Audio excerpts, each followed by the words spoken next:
Hi, welcome. Welcome to today's webinar. We're gonna wait a couple seconds just to make sure that people are able to join us.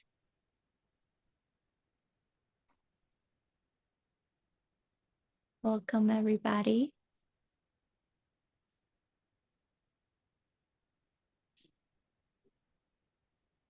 Okay. Welcome to the community webinar about the Ellwood Marine Terminal Restoration Project. We really appreciate you all being here today. My name is Noelia, and I work with Strategic Art Consulting, and we are here to facilitate today's webinar. This webinar is going to be recorded to ensure that we accurately capture the conversation and the next steps, and that we can share with those community members who were not able to attend today's meeting. We're going to be sharing this recording through the newsletter and the website of the Schiller Center for Biodiversity and Ecological Restoration. So during today's webinar, you will be able to interact with the panelists using the Q&A feature and the chat feature. You can find those at the bottom of your screen. The Q&A setting will be open. We're going to open a new box where you can ask the host and the panelists questions, and this is going to be available to you during the entirety of the webinar.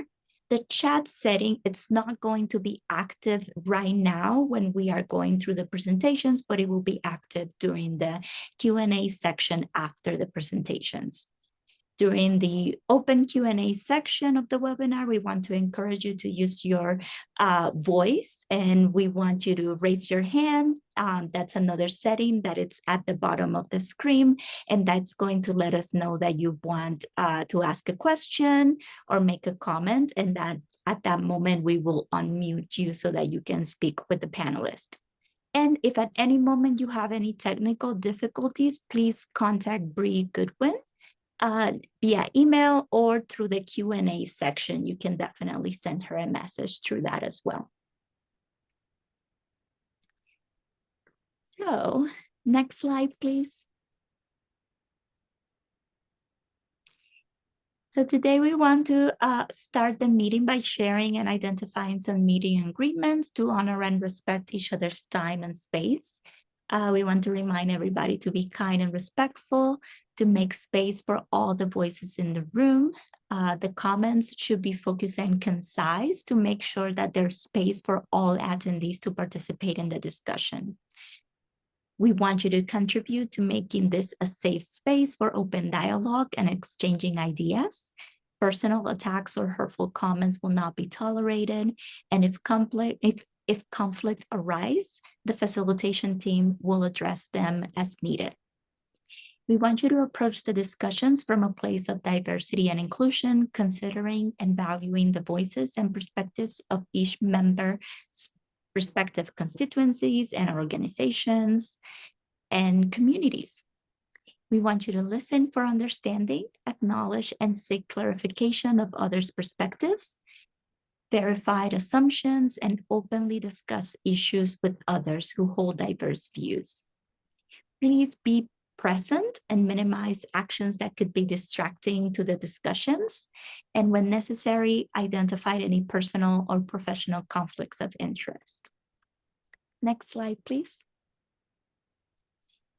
So first of all, we want to introduce the members of the project team briefly. From the Schiller Center of Biodiversity and Ecological Restoration at the University of California, Santa Barbara, we have Lisa Stratton. She's the Director of Ecosystems Management. And then from True Nature Landscape Architecture, we have Kimberly True. And then from Strategic Art Consulting, we have, again, Bree Goodwin, who's going to be your tech person today to provide you with support. We also have Carolyn Kraft and myself, and Teresa Romero, who is not present today, but has led our Native Nations engagement efforts and activities. Next slide, please. So this is an overview of today's webinar.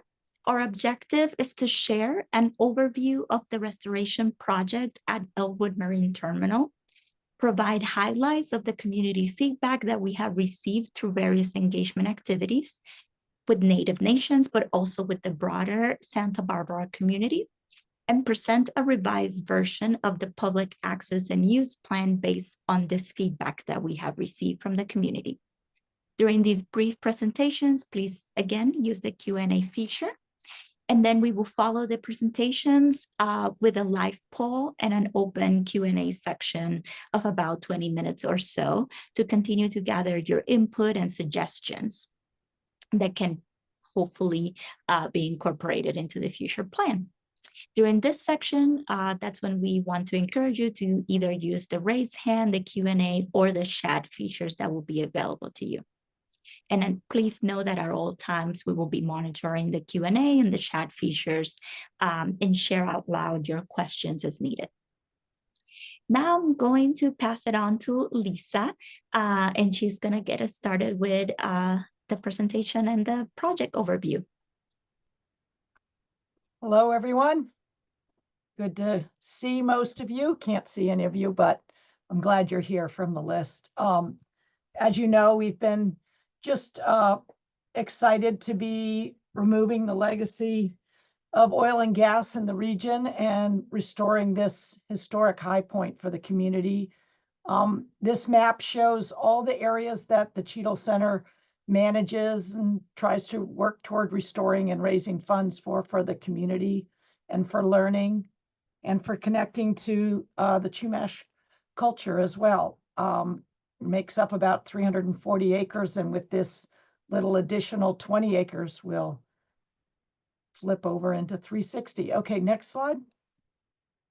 This is just the actual sort of project area that we're working within that was leased to the Veneco Oil, and now our partners with other oil companies helping us out with demolition, and our granting agencies, the Wildlife Conservation Board and the State Coastal Conservancy, helping us implement this restoration project. It was constructed in about 1929, 1930 initially. Next slide. And you can see from this close up some of the facilities that are being taken down. Today, the giant shears arrived, and they've already taken down this tiny little tank on the lower left there called the ballast water tank. And tomorrow the shears are going to be starting to carve into the two big oil tanks. So the next 2 weeks are going to be fairly dramatically change the horizon view that you all see those tanks now.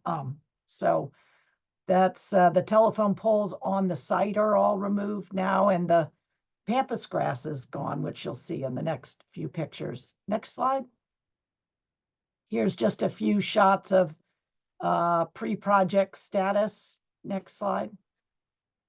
And you can see on the left all the pampas grass, this invasive grass that was around the wetland pond, and they've removed all that in preparation for grading and enhancing the pool and ensuring that there's no legacy oil and gas in that facility site. So these are just a few shots of the project.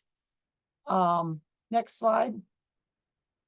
I just want to remind people of the historic landforms that we're sort of seeking to return to as kind of the reference model for some of the processes that we want to bring back as part of the restoration. One, as that red arrow points, that's sort of, this was the high point on the land, and that was leveled to make these ballast ponds. And so we're trying to bring back a sense of it being the high point in the area. And the other thing just to the right of that arrow is sort of a blackish streak going down to the dune pond. And that's the historic seep that we're also trying to restore the connection hydrologically between this site and the water that seeps into the mesa and then comes out at the dune pond, and kind of bring back that importance of that hydrologic connection. So next slide. These are just a few aerial photos right before kind of the oil and gas operation. You can see the dune pond there, and then that seep that we're kind of bringing back with this project. And this is from 1928. Next slide. And these two from 45 on the left and 1986, you can see kind of the extent of different operations, some of the leveling, the planting of the trees that we've now removed and the berm that was built at the bottom of the ballast pond. I'm sorry, I don't have mouse control here, so I can't point to you on these things, but many of you have been to these presentations before and know what we're talking about. But we're super excited to reclaim this site for all of you and for nature and for reconnecting to our people that helped manage this land for thousands of years. Next one. This is the grading plan that works with some of the constraints that have evolved on the site, one of which is that these berms around the oil tanks basically have been holding water for 40 years on and off. And so wetlands have developed with wetland plants. And so we're working to kind of lower the berms to just the amount to retain the water, but not the amount that makes it look like an industrial site, and use that extra soil to help restore the high points. So that's what you see there, sort of to the left of the two tank sort of squares is where we're going to be raising up the viewpoint there, and then we'll be laying back the slopes of that ballast pond just enough to make it more natural and not like a safety liability, and something that feels more like it might have historically to the extent possible. And so the public access plan is kind of working with these concepts and constraints. Next slide. And the basic plant communities here are kind of the green and orange on the north and east sides are this mixed oak woodland habitat. You see the wetlands there in blue. And then around the wetlands is going to be more open grassland, kind of retain the views and provide an opportunity possibly for some prescribed cultural burns if desired or appropriate. And then the lower sloping areas, we're envisioning more coastal sage scrub plants as currently exist in many of those areas. And then we'll be, on the left, we'll be planting more oaks in there. Next slide is just the timeline. Basically, right now, demolition is going on, and they should be done around the end of October, mid-November, and we will begin planting. So count on coming out and planting oak trees with us this winter or spring. We'll be planting, up to a couple hundred. So the next 5 years, we'll be doing restoration out there. We hope to kind of synthesize these comments from you all from the public access plan that Kim's going to present, and work towards getting, CEQA done and permits and raise grant money to implement those things in conjunction with the restoration. So that's kind of the general timeline. And then ongoing long-term management, we're looking for long-term endowment type funding if you have any interest in helping this place be a place of learning and leadership for our native plant communities. I think that's the end of my presentation. Thank you, Lisa. Yes, so now we want to just share a little bit about the community engagement that we have been doing. So to support the designs of the public access and use plan, we have conducted a series of engagement activities that maybe many of you have already been part of. So this happened during June and July, and we were trying to build strong relationships and get a better understanding of the needs and the concerns of both the Santa Barbara community, but also the Native nations. Our initial efforts included direct outreach to individuals via email, newsletter, and newspaper advertisements. Community site tours took place during the month of June with approximately 150 participants. These were followed by a survey that maybe some of you completed, so thank you for that. And in addition to that, during the month of July, we convened a roundtable listening session and had one-on-one conversations with Chumash leadership and community members. So we hope that the engagement and the communication with both communities continues. Please note that this is not the only opportunity to provide feedback, and that you and others can reach out to Lisa and Kim at any time. So based on the feedback that we have gathered and the input that we received today, just like how Lisa mentioned, we will update the proposed plan. And over the next few months, we hope to finalize the plan and begin the process of grant writing to support the construction and integration with the restoration project. Next slide, please. So we want to share some of the key insights that have come up from community. So we have seen three main themes. One of those is nature. Participants have shared that they want to prioritize the restoration and the preservation to ensure that there's a thriving and continuous wildlife and plant habitat. And they prefer a natural state and protecting the natural coastal area. They wish to consider how structures may fit into the landscape before we build anything. In community teams, participants have shared and highlighted and also supported Chumash community cultural and sustainable practices being something that can facilitate the preservation of cultural heritage. So meaning tending plants, cultural burns, and even maybe opportunities for internships to engage younger generations in traditional land management activities. Educational programs were proposed to educate visitors, including Chumash-led tours, workshops, and interpretive signage about Chumash history and practices. And finally, ideas around building traditional dwellings, holding cultural days, and ensuring unrestricted access for Chumash community were emphasized. In terms of the access and use of the site, participants have shared that they prefer to restore open spaces with limited development, focusing on low impact recreation and minimal human footprint with some signage and a few paths and trails. Participants prioritize access to nature through hiking trails and lookout points for exploration and contemplation and the enjoyment of the scenic views that was a key priority for participants. And they also wanted to enhance educational opportunities around wildlife and plants, being a space that it's so connected to the university. Next slide, please. Now we quickly want to share some quotes that are highlighting the main themes from the feedback that we have received. And I can read these out loud. I think it's best to keep the space as open and natural as possible with minimal structures that could impede the view. Ideally, create a high vantage point with panoramic views of the ocean and surrounding mountains. This also means reduce maintenance cost. And the second quote being more around community. I think the cultural and historical aspects of this restoration site should be highlighted. It is important to acknowledge the significance this area has for the Chumash, and they have inhabited this area for thousands of years, as well as the impact they had on the land. There should definitely be involvement from the Chumash tribe during the restoration project.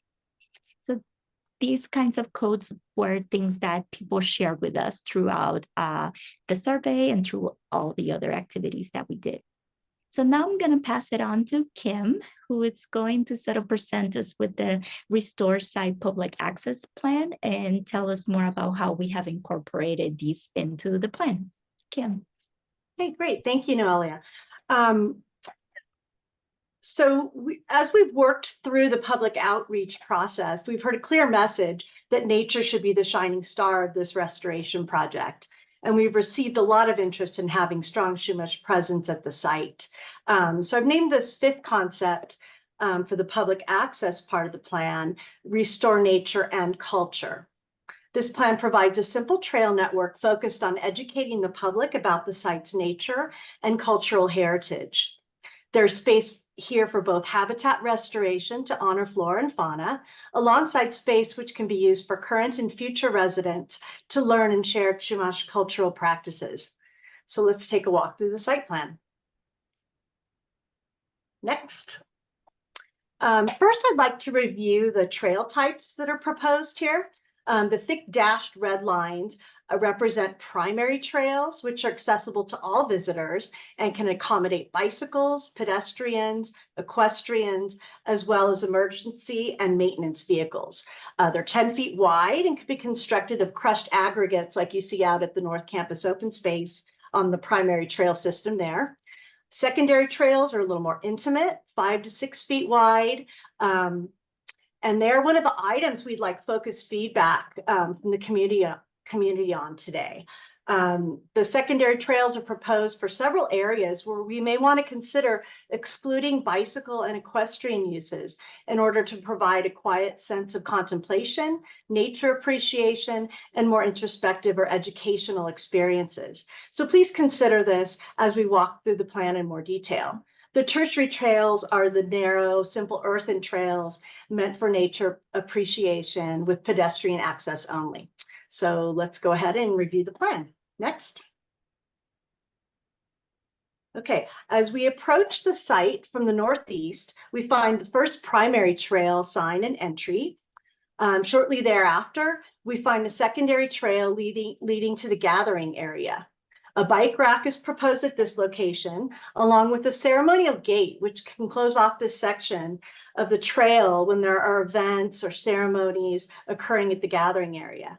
This plan proposes to move the main gathering area from where it was previously proposed in other iterations of the concept, from the knoll down to this private gathering space. We envision an amphitheater style seating arrangement nestled into an earthen berm, which would be surrounded on 3 sides by the oak woodland and mixed oak woodland habitat, which will eventually provide shade. In the interim, we're looking for feedback on whether or not this feature should provide a provision for shade in the initial years before the oak woodland can provide shade. So please also consider that for feedback. This gathering area is envisioned as an open, flexible space, which can be used for Chumash cultural events, such as basket making classes, construction of op houses, ceremonies, etc. And the option to close the trails to this area during these events ensures privacy during culture events, or if there's learning presentations or classes occurring at the site. And next. Before you, just to go back to that for 1 sec, I just want to say just that the location of this is designed to have views out over the wetlands and all the way out to the ocean. So although nestled in the woodland, it is open to the south to views and things. So just, and then the mound will allow you to go up to the top of the mound and look up to the mountains as well. So although nestled and private, we think it also offers sort of this option for views and connection to the bigger space. Sorry to interrupt, but. No, good point, Lisa. Thank you for jumping in. So continuing through the site, there's opportunities for interpretive signage to educate about wetlands, grasslands, coastal processes, Chumash traditions related to them. A portable ADA restroom is being considered just to the west. We are also seeing the other side of the trail to the gathering area with the other ceremonial gate. Secondary trail leads to the top of the proposed knoll feature, with overlooks and benches and interpretive signage. And this is where, as Lisa was noting, you'd have that 360 view to the mountains, the oceans, and the coastal bluff mesa surrounding this site. Another bike rack is proposed at the base of the secondary trail, down there at the primary red trail. And then an overlook and interpretive exhibit on wetlands is proposed nearby that spot. A tertiary trail leading to the ballast pond, or not leading, but looking over to the ballast pond is proposed to the west. The actual slope down to the pond is very steep, and the soil is pretty erosive, so we can't really provide any access down to that pond, but we do want to educate about the connectivity, the hydrologic connectivity and the importance of that habitat area. So then the primary trail then joins with the coastal trail and the offsite Ellwood Preserve to the west and south. Next slide.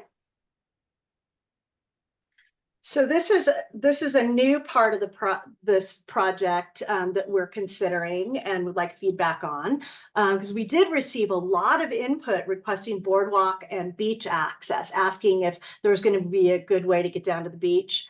And this current plan is proposing improvement of the existing dirt roadway and eroding trail system that currently leads down to the beach, which you can see on the photo to the bottom right there. So we're proposing that existing trail would be closed and revegetated. A new durable boardwalk trail is proposed to replace that trail and provide a more sustainable approach to the beach. The top overlook platform would be ADA accessible. The boardwalk would descend down the bluff on a more stable piece of topography, combining stairs and platforms with some ramp sections to eventually reach the back dune sand where the boardwalk would end and the trail becomes a tertiary trail down to the beach. Overall, we feel that this concept incorporates much of the feedback we have received to date and expands to provide safe access to the beach through the restored local habitats for nature and people and animals to enjoy. So we'd really like to hear from the public on how this level of development on the bluff feels versus the current primitive trail that leads down to the beach. And if there is support from the community to add this feature, the coastal access boardwalk, to the project scope moving forward. And so that is our public access presentation. So I'd like to hand it back over to Noelia. Thank you, Kim. Thank you so much. Again, please feel free to share your questions, your comments on the Q&A. Now we are also going to make the chat available for everyone as well. And we also want to encourage you to raise your hand to share your comments and questions with the team. But before we get into that, I want to, or we all want to, kick off a quick live poll. And the reason that we want to do this is to just get a better understanding of what your priorities and perspectives are now that you have heard sort of like the proposed plan that we have put together. So we want to kick that off. It's just a couple of questions. And yeah, we welcome, also, let me just say this out loud, that the poll is completely anonymous. So yes, just to share that with everyone. And it's just 7 questions. So I'm going to launch that now. And you should all be able to see these questions. A little screen should have popped out. So please share your initial thoughts with us, and then we can start the conversation.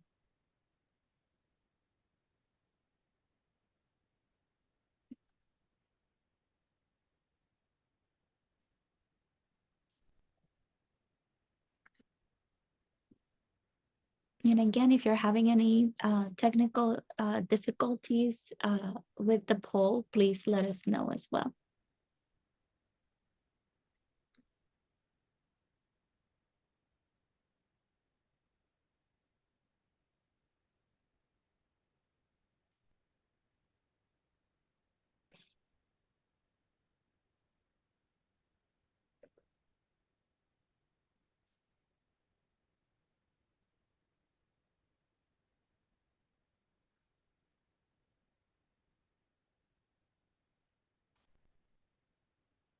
And I also I just made the chat available for everyone. Thank you.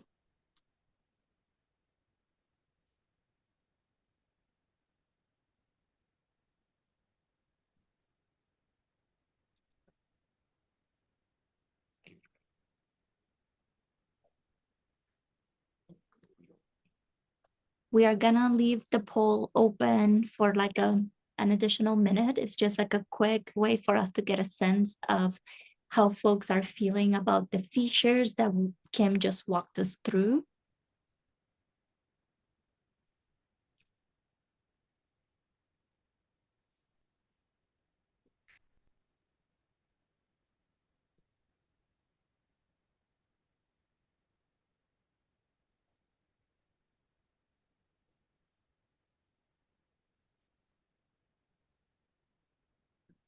Okay, so far we have received 20 responses, 22, 23. Thank you, folks.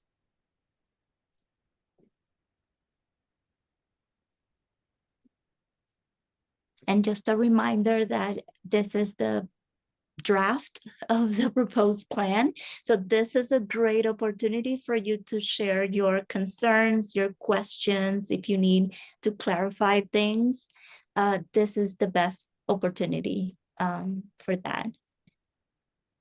So, okay, we have 30 responses. I'm going to be closing the poll in like 30 more seconds.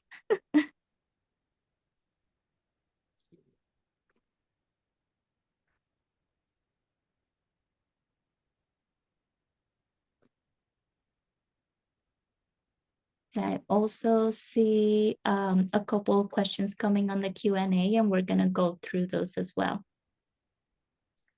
Okay, I'm going to officially close the poll, and then we're going to start answering some of the questions that folks have shared with us so far. Thank you so much for sharing your feedback with us. Okay. Thank you. Closing now. Thank you so much. So first, we're gonna go through the questions on the Q&A section, and we look at you, Lisa and Kim, to helping us answer these questions. So the first question that we have, somebody's asking about how many events per year are envisioned at the site, and will planned community gatherings accommodate temporary vehicle parking? And will the temporary ADA restroom only be on site for planned events, or would it be left on site indefinitely?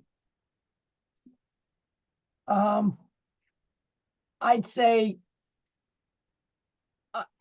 I think the events would be informal and not that frequent based on what I've heard. So I'm not thinking they're going to be a weekly event, but maybe monthly people might want to gather or do something there.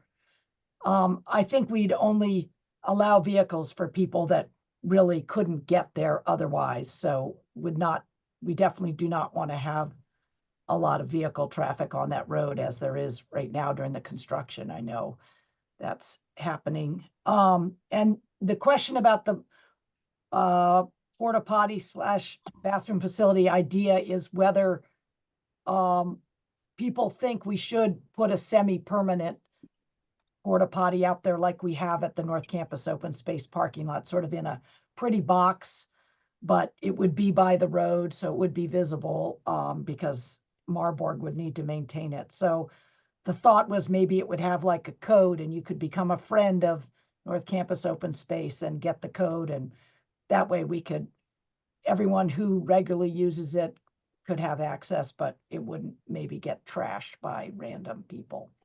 That's sort of the thought now, but we welcome your feedback, concerns, ideas. Obviously, putting one there adds a lot of management costs and maintenance issues. So I feel like putting it there would be the result of you, the community, really thinking it was important. Thank you, Lisa. And if that creates additional questions, please share them with us. Our next question is, was there any consideration for including some visible acknowledgement of the recent oil history of the site? Definitely, I think a history sign stretching from the Chumash use up through the oil and gas history and to the university's role in stopping that operation by not renewing their lease onto this restoration and revitalization of the Chumash culture is sort of the arc I'm seeing the signs incorporate. Thank you. The next question is about bird blinds. Were there any bird blinds? We did consider those in one of the iterations of the plan, and we weren't seeing a lot of support in the polls that we received previously, the previous questionnaires. So we did remove that. Again, this is an iterative process. So if people really are in support of a bird blind feature, it is definitely something that could be considered and brought back in. Thank you. Our next question, maybe Lisa will be perfect for this one. What species of oaks will be planted? Pretty much the coast live oak, the main species that's native to this area. Okay, so our next question, it's about grading stuff. So Lisa, what would happen to the mounds of chipped trees during the grading process? Can they be stored somewhere on site to be used as mulch during the tree planting process? Yeah, where the mulch is, we pretty much won't be grading. That's mostly on the flat areas. We'll push it off the berms. But yeah, we're definitely planning on using that mulch around the tree planting areas. So great idea. Yeah. There you go.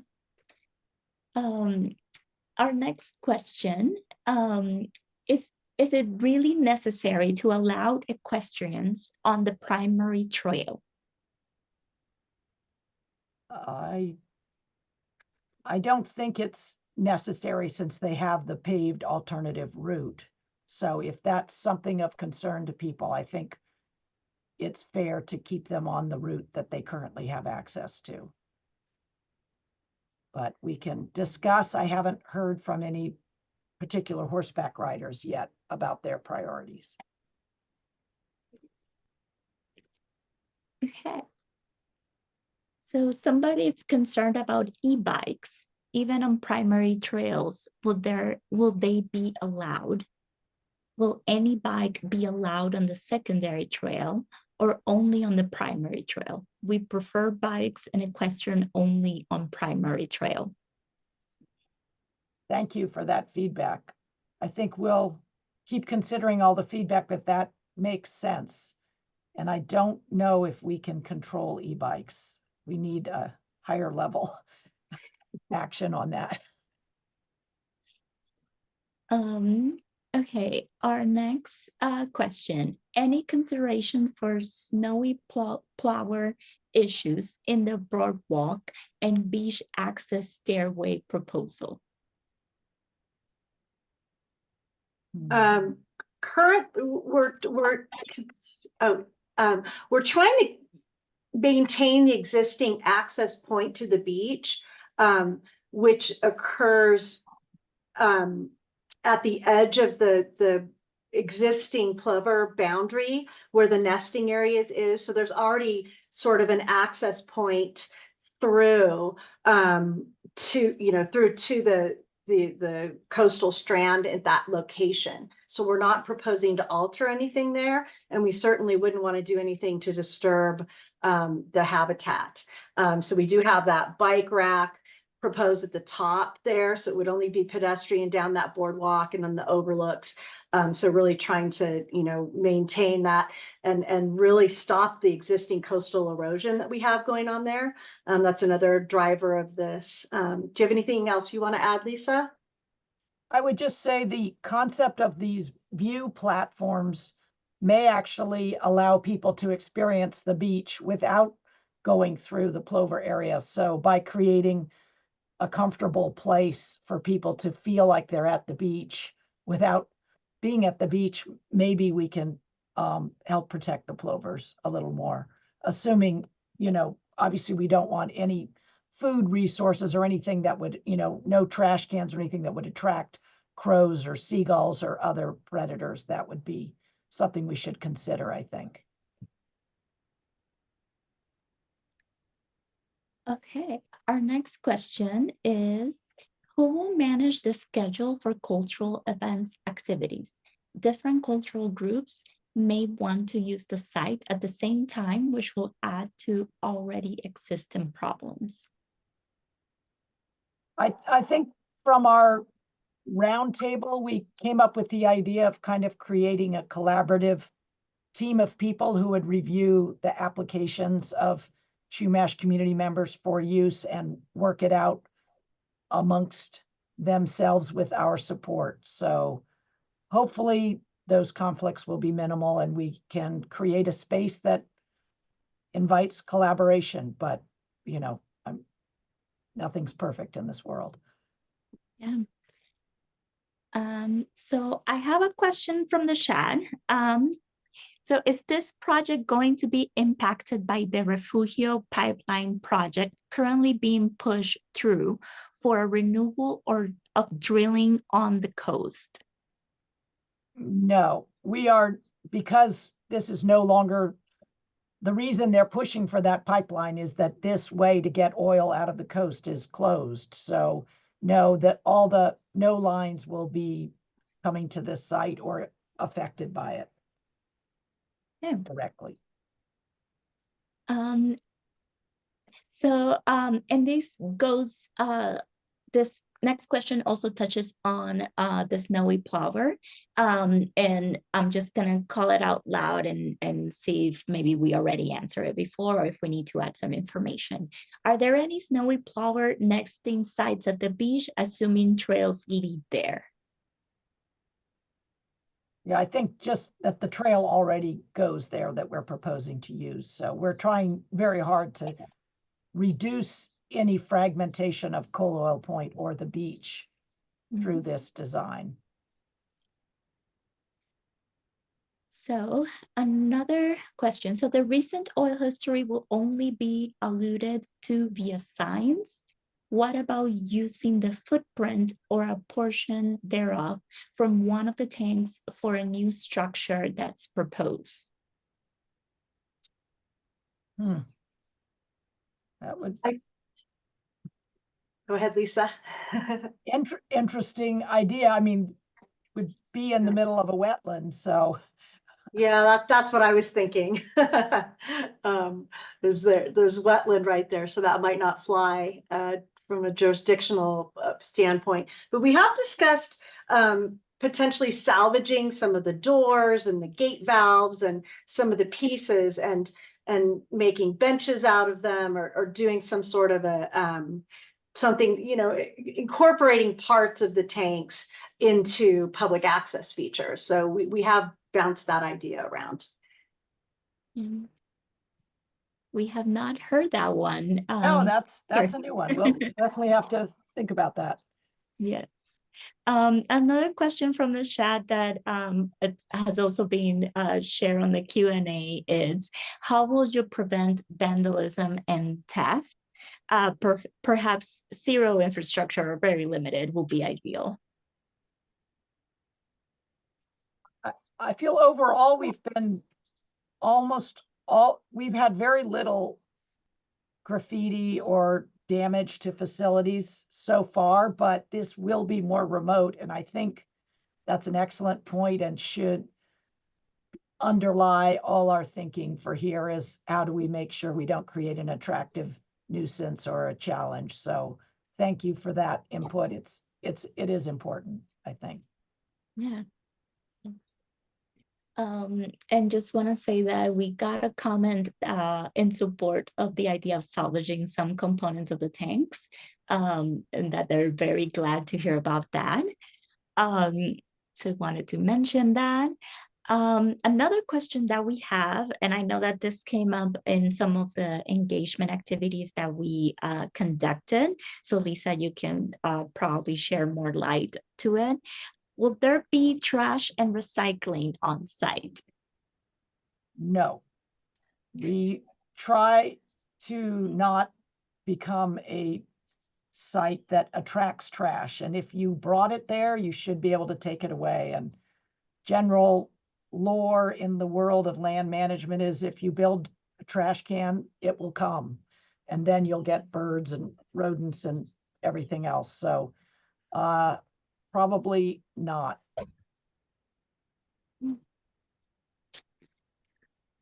Another question is, what type of lighting, if any, wanting to maintain serenity of night sky, will there be on the site and in lighting? Also, restriction of motorized bicycles. So that kind of tagging to the e-bike question. Definitely no lighting. We've been able to avoid all lighting on NCOAS, and I think this is a perfect opportunity to have dark sky experience for people.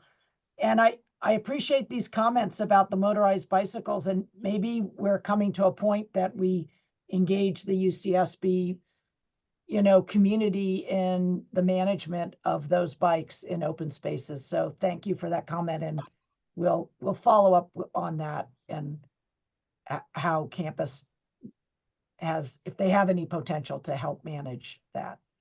Thank you. And we have a comment about dark skies being important to folks, so definitely support of that. And then, yes, we had another comment about preferring bikes and horses allowed only on primary trail at the most, and that they would like to exclude motorized vehicles even from primary trails. And I believe that's the case, but Lisa, anything to clarify around that? Well, we'll definitely be having our management vehicles out there because we'll need to weed and clean and put dog poop bags out and all those things that we need to do. So on the primary trail, and whether we'll need to use the secondary trail up to the point is a possibility with our little gators. So we have a question about dogs. So are dogs allowed? Lisa, can you clarify that once again, please? Currently, dog on leash are allowed everywhere. Currently, we don't have a plan specifically delineating no dogs on the site. And they've been allowed on leash on the other areas. Feels like a pretty hard management challenge to say no dogs, but there's a massive community push for that. Maybe there's somewhere to go, but for right now, I'm not seeing myself or ourselves being able to change that. So sort of like, again, in the topic of horses, dogs, e-bikes, we have this comment here about this. So horses are not allowed on the beach and are being pushed out of the main bluffs trail, which is getting too crowded with people, bikes, e-bikes, and dogs. They should be allowed to keep access to safe paths, preferably on dirt paths, which is safer for their feet. And then another comment, it's sort of mentioning or asking the question about how about having specific hours for when dogs and horses can be there. So some thoughts and ideas around that. Kim, Lisa, any comments or around that? My sense is that there's not very many horse uses, so to me, it's not a huge issue whether they go on different places. But I guess I'd welcome any other comments from the community, but I feel that maybe it's a horse a week that I see out there. So seems like the primary trail wouldn't be a huge problem to have them, but yeah, we don't have resolution there. Yes. Somebody's asking about how is this project being funded? The restoration, the whole project is funded partly from grants from Wildlife Conservation Board, and State Coastal Conservancy is funding this outreach project here and may help us with funding for public access in the future.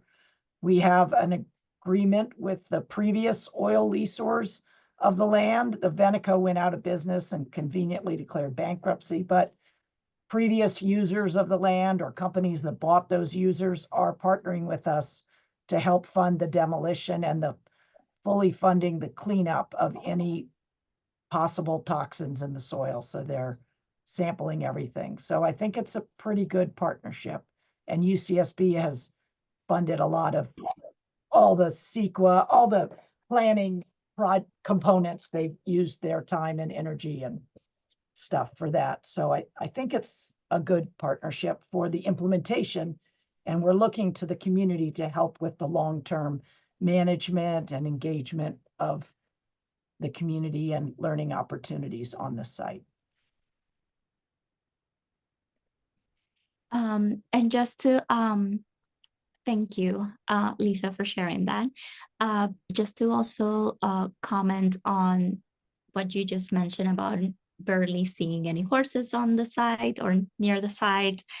Somebody just shared that they have seen horses only one time during their many visits to ENCOS. So something there to support that.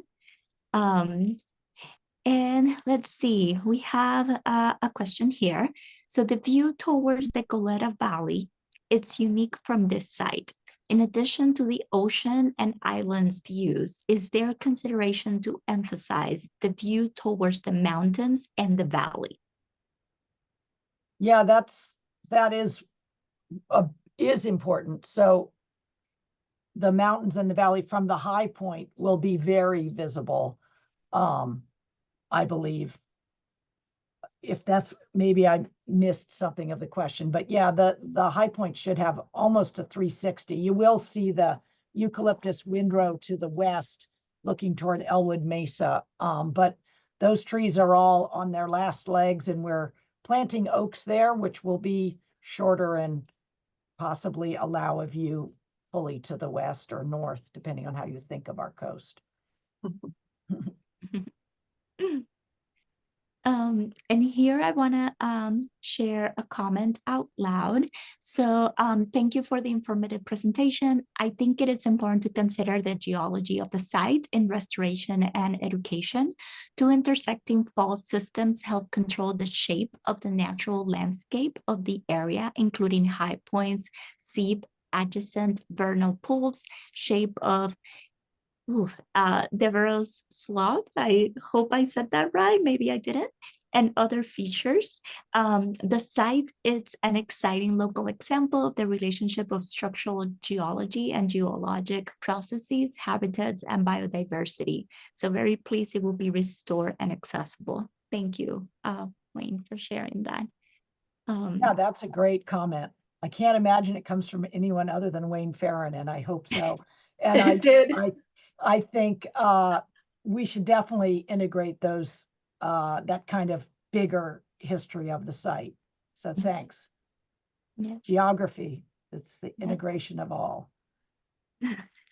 So new questions have come in, and we will continue to welcome them. We still have about 7 minutes or so. So yes, we welcome them. For the view question that we just answered, just hoping consideration of the oak woodland planting won't block the views of the valley. So maybe some clarification there, Lisa. Yeah, I guess there is a risk that eventually those trees will grow up and impact that view to the east. But I think to the due north, there won't be any trees planted, and you will be able to see over to the sort of looking north. You'll be able to see there's no trees proposed for a lot of the mountain view. So I think a portion may in 25 years begin to be blocked. Maybe 40 years. Another question regarding some plan situations. Are there plans to remove the remaining eucalyptus windrows to the west of the site? Currently, only as trees die and possibly some sapling removal, but we're going to let it senesce on its own and slowly replace it with oaks over time as they are able to survive in that windy site. They may not actually do super well there. So, but no plan to either actively remove it or plant new ukes there. Kim, anything to add to that? Or I don't think so. Yeah, thanks. Another question here. How close is the primary trail to the wetlands on the east side, main entry? Might that disturb any shorebirds, waterfall, etc.? It would be very close. You pretty much be walking on the edge. So that is definitely, you know, having that trail go along the east side and between the two wetlands will be sort of like the campus lagoon where you're walking right next to those little islands with shorebirds. And my thought is that the birds will kind of get used to it. But the other option is to only come down the western side of the northern pool and leave the rest of it without people and just maybe one bird blind on the corner or something. But I think the wildlife will get used to it, but it's definitely worth discussing. And I think that southerly wetland complex, the far end of it, you know, you'd be pretty far. The trails would be pretty far from that part of the wetland. So that might be more inhabited by birds.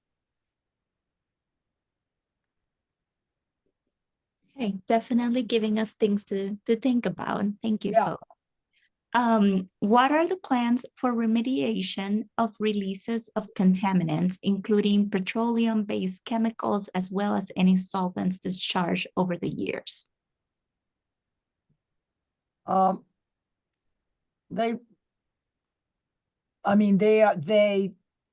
people working on the cleanup will be evaluating all the liquids on site and the soils for any contaminants and cleaning those up.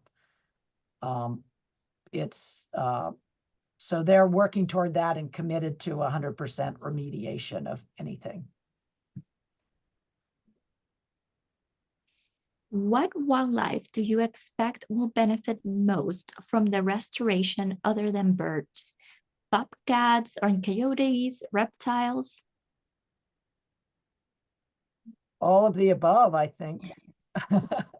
I think by keeping the trails somewhat limited to the northern half, we create a connection to Coal Oil Point with restored hydrology and coastal sage scrub and the woodlands. So I think there's an opportunity for all those animals to benefit from the increased moisture in the site and fewer tall trees where raptors can perch and hunt on things. So more of a native dominated system should hopefully provide benefits across the board.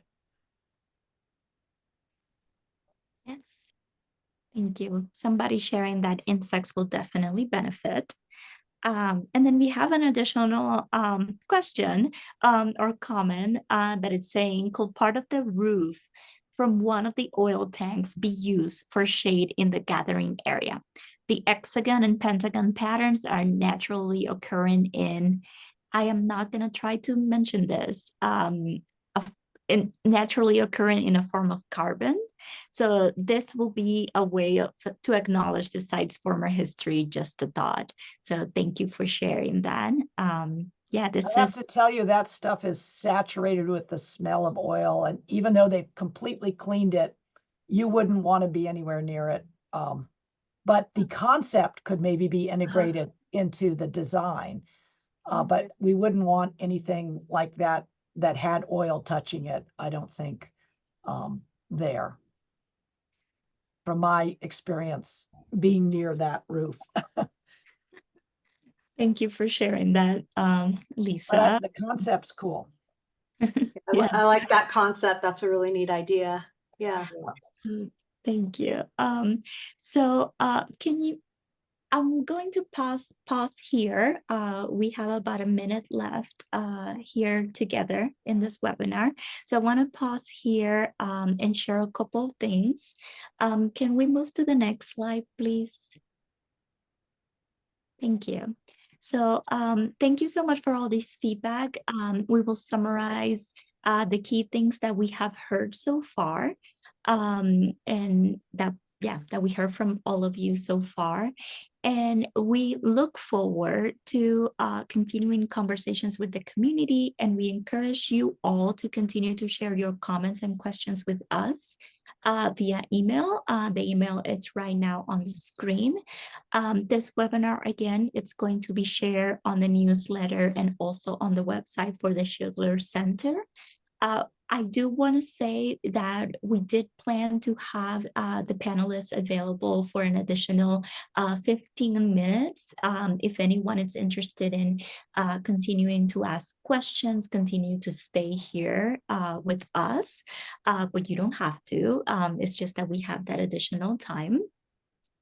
And yeah, I think that it's all that we have for everyone today. Can we move to the next slide maybe? Yes. So yeah, once again, thank you so much for sharing all of your ideas and feedback. We are going to stop the recording at this moment. And if folks wanna stay for a couple of additional minutes, we're happy to accommodate that. So thank you so much, everybody. Have a lovely rest of your evening. Thank you so much for coming, all of you. We really appreciate you taking the time to give us your thoughts so we can make this place great for all of you. Thank you so much.